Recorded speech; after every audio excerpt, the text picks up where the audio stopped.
Hello everyone, welcome back to Pathshala. ગયા લેક્ચરમાં આપણે પર્સન્ટેજ ચેપ્ટર શરૂ કર્યું હતું અને એની 3 ટાઈપ કરી હતી. આજે આપણે ચોથી ટાઈપથી સ્ટાર્ટ કરીએ.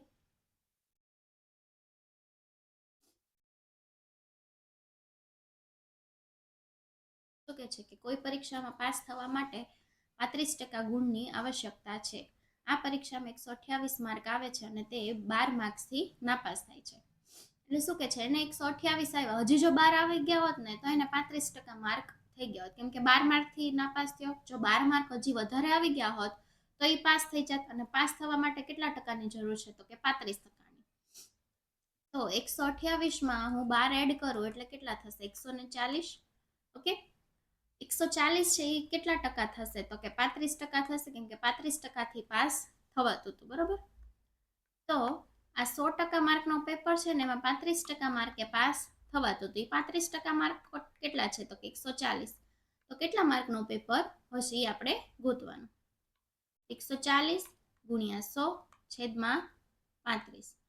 35 ચોક 140 થાય, એટલે કે 100 ગુણ્યા 4 એટલે કે 400 માર્કનો પેપર હશે. ઓકે, એવો જ એક ક્વેશ્ચન તમને આપું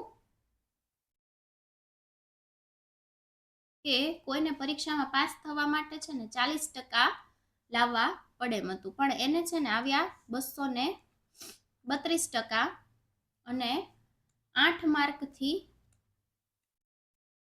ઈ નાપાસ થાય છે.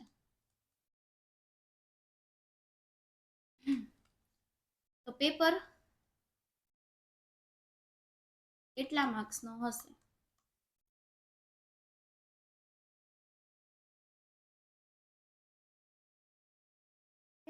તમે ટ્રાય કરો.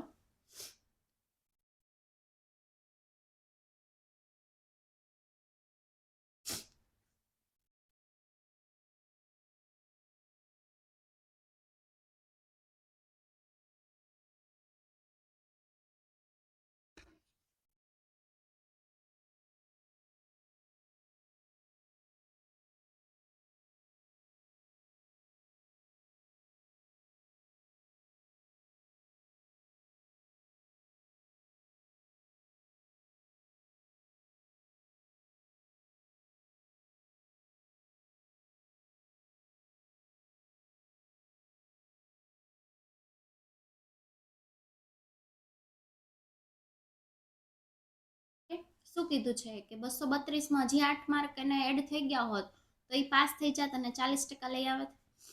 232માં હું શું કરીશ? 8 એડ કરીશ એટલે કેટલા થશે? તો કે 240. હવે 100% માર્ક, 100% માર્કના જ પેપર હોય, એમાં 40% એ પાસ થવાય. 40% એટલે કેટલા મને મળ્યા? 240. તો ટોટલ કેટલા માર્કનો પેપર હશે?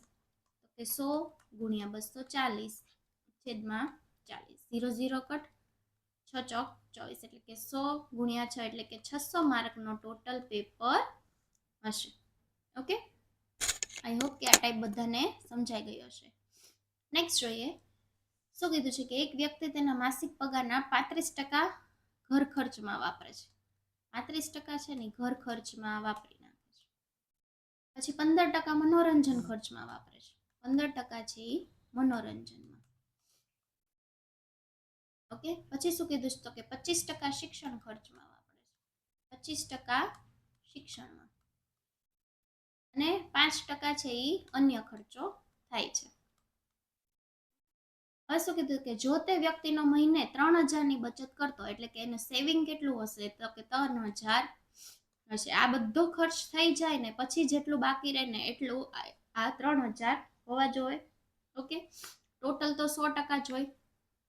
એમ કીધું છે તો એનો માસિક પગાર કેટલો થાય?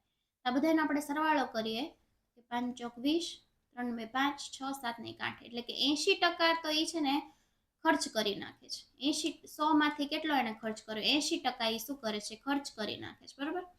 હવે 100 માંથી એ 80% ખર્ચ કરી નાખે તો એની પાસે પૈસા બચ્યા કેટલા હશે? તો કે 20%. એ તમને આપ્યું છે કેટલા બચ્યા? તો કે 3000. તો કે જેના 20% છે એ 3000 હોય તો 100% કેટલા થાય?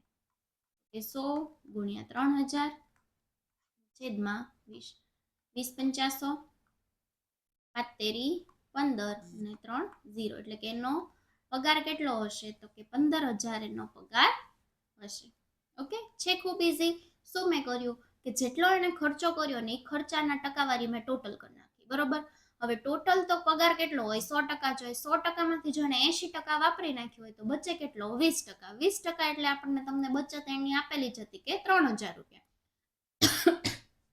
તો આપણને એ ઉપરથી મળી જાય કે જેના 20% છે એ 3,000 હોય તો 100% કેટલા થાય? તો આપણે ત્રિરાશિ જે મૂકતા હતા એમ મૂકી અને મને શું ખબર પડી જાય? એનો માસિક પગાર ખબર પડી જાય. ઓકે, ચાલો તો નેક્સ્ટ તમે ટ્રાય કરો.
શું કીધું છે કે ટીના તેની માસિક આવકના 37% ઘર ખર્ચમાં, 28% શિક્ષણ ખર્ચમાં, 15% મનોરંજનમાં અને 5% અન્ય ખર્ચ કરે છે. 18, 19, 24, 25 એટલે કે 5, અહીંયા વધી 2, 3 ને 2 5, 6, 7 ને 1 8 એટલે કે 85% શું કરી નાખે છે? એ ખર્ચ કરી નાખે છે. 100%માંથી એ 85% છે ને એ ખર્ચ કરી નાખે છે. તો બાકી વધ્યા કેટલા? તો કે 15%. ઓકે, હવે 15% એની પાસે સેવિંગ વધ્યું છે એટલે કે બચત 15% એની પાસે વધી છે. એ આપણને રકમ આપી દીધી છે કે એની બચત કેટલી છે? તો કે 4,500. હું એમ કરીશ કે 15% છે એ 4,500 છે તો 100% કેટલા થાય? 100 ગુણ્યા 4500 છેદમાં 15. 15 તેરી 45 એટલે કે 3 અને 1 2 3 4 0 એટલે કે 30,000 પગાર થશે. ટીનાનો પગાર કેટલો થશે? તો કે 30,000 થશે. ઓકે,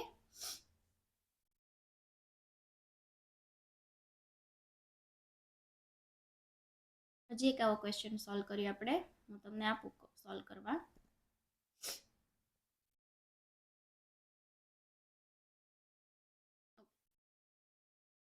કોઈ વ્યક્તિ એના પગારમાંથી 45% છે ને એ ખોરાક ખર્ચમાં યુઝ કરે છે. બરોબર. 5% છે ને એ દાન કરી દે છે અને એની પાસે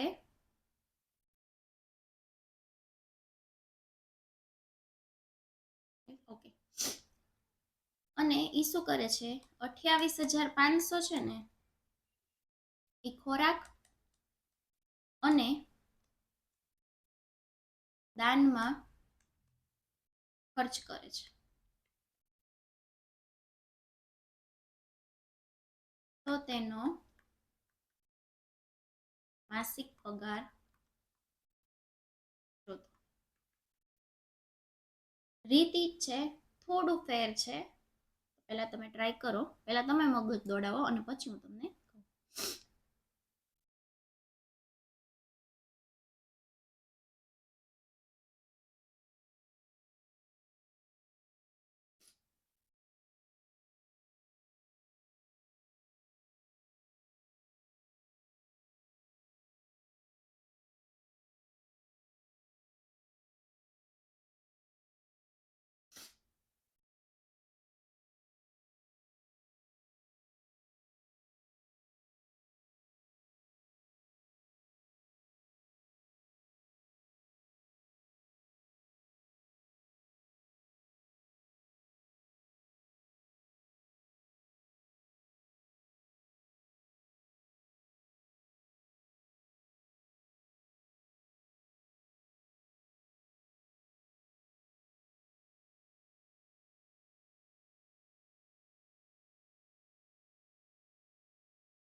શું કહે છે કે 45% અને 5% ખોરાક અને દાનમાં ખર્ચ કરે છે, એટલે કે 50% એને ખર્ચ કરી નાખ્યો, બરાબર.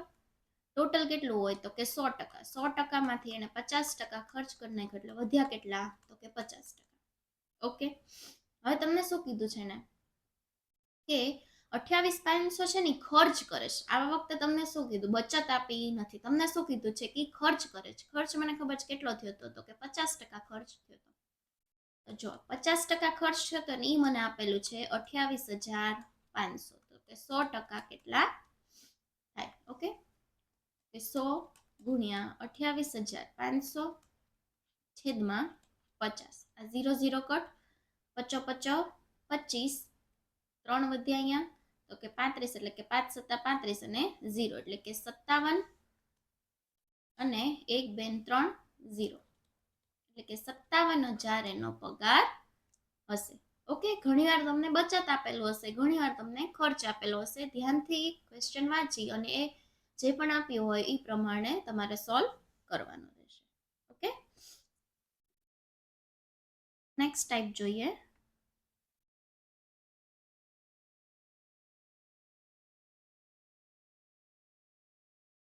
ઓકે, શું કીધું છે કે ભૂપેન્દ્રભાઈ પટેલ અને બરાક ઓબામા વચ્ચેની એક ચૂંટણીમાં ભૂપેન્દ્રભાઈ પટેલને કુલ મતના 55% મત મળે છે. ઓકે, આ ભૂપેન્દ્રભાઈ એક સાઈડ આપણે લખીએ, એને કેટલા મત મળ્યા તો કે 55%. ટોટલ તો 100% જ હોય, તો બરાક ઓબામાને કેટલા મળ્યા હશે 45%. ઓકે, પછી શું કીધું, જો બરાક ઓબામાને 800 મતથી પરાજય થાય છે, ડિફરન્સ કેટલો છે તો કે 10%નો. એ 10%થી આ બરાક ઓબામા હારી જાય છે. જો એને 10% મળી ગયા હોય તો એ જીતી જાત. ઓકે, અને એમ કીધું છે 800 મતથી પરાજય થાય છે. 10%થી પરાજય થાય છે ને 800 મતથી પરાજય થાય છે, તો કે 10% તે કેટલા થયા 800 થયા.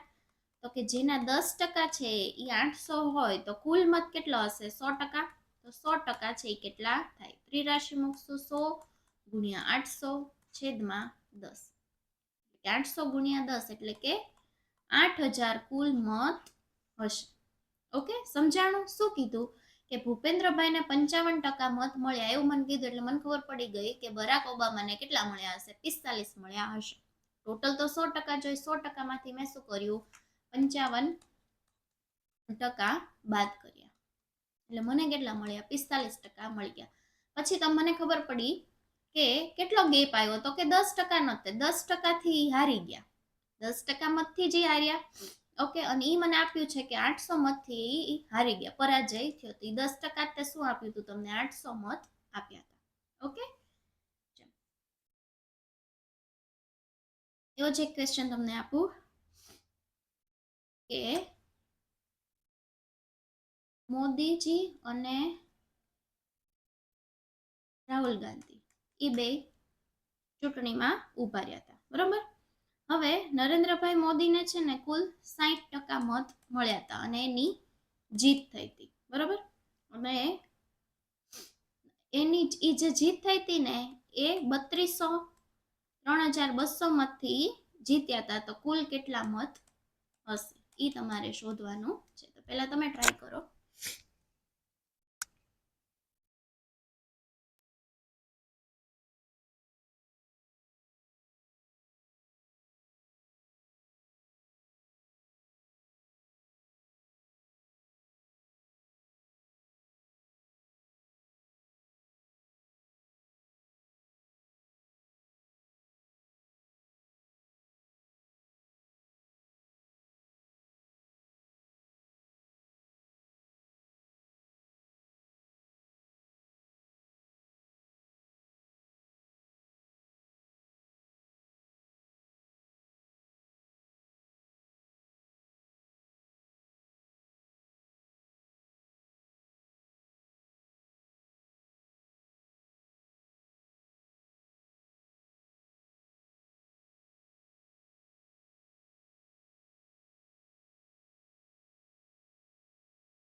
ઓકે, અવાજ ન આવતો હોય તો ફરી કરાવું કે ટકાને અપૂર્ણાંકમાં ફેરવવા માટે જો 25%ને મેં પહેલા કીધું હતું કે ટકાવારી કાઢવી હોય તો ભાગાકારમાં શું કરવું પડે, તો કે 100 ભાગાકારમાં કરવાનું. તો કે 25 ચોકુ 100 એટલે કે 1/4. 15%, 32% અને 65% તમારે કરવાનું.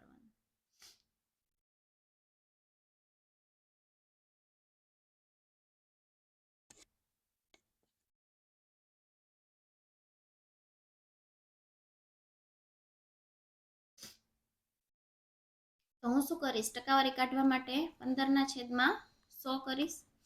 ઓકે, 5 આરે ભાગાકાર કરું તો કે 5 તેરી 15 અને 20 પંચા 100 એટલે મારો આન્સર શું થશે, તો કે 3/20.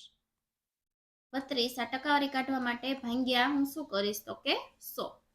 5 આરે નહીં થાય, 4 આરે કરું તો કે 8 ચોક 32 અને 4 એટલે કે 25 ચોકુ 100 એટલે કે 8/25 મારો આન્સર થશે. 65માં ટકાવારી કાઢવા માટે હું શું કરીશ, તો કે 65 ભાગ્યા 100. તો 5 આરે ભાગાકાર કરું તો કે 13 પંચા 65 અને 20 પંચા 100 એટલે કે 13/20 મારો આન્સર થશે. એટલે ટૂંકમાં ટકાવારી કાઢવા માટે મારે શું કરવાનું, તો કે ભાગ્યામાં મારે 100 કરવાનું. એ જ રીતે અપૂર્ણાંકને ટકામાં ફેરવવા માટે શું કરીશ, તો કે હું અપૂર્ણાંકને ગુણાકારમાં 100 કરીશ. તો કે 5 દુ 10 ને 20 એટલે કે 40% મારો આન્સર થશે. અપૂર્ણાંકને ટકામાં ફેરવવા માટે ગુણાકારમાં શું કરવાનું, તો કે 100 આરે ગુણાકાર કરવાનો. ઓકે, તો 4/5, 3/4, 13/20. એટલે તમે ટ્રાય કરો.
ઓકે, શું કરીશ, તો કે 4/5 ગુણ્યા 100 કરીશ.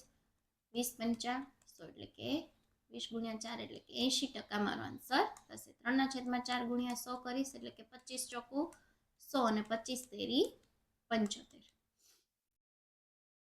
13 ગુણ્યા 20 અલા 13/20 ગુણ્યા 100 કરો એટલે કે 20 પંચા 100 અને 13 પંચા 65% મારો આન્સર થશે. તો બધાને હવે અપૂર્ણાંકમાંથી ટકાવારીમાં ફેરવવાનું અને ટકામાંથી અપૂર્ણાંકમાં આવડી ગયું. ઓકે, અત્યારે આપણે અહીંયા સુધી રાખીએ છીએ. નેક્સ્ટ ટાઈપ આપણે નેક્સ્ટ લેક્ચરમાં ભણશું. ત્યાં સુધી સ્ટે ટ્યુન.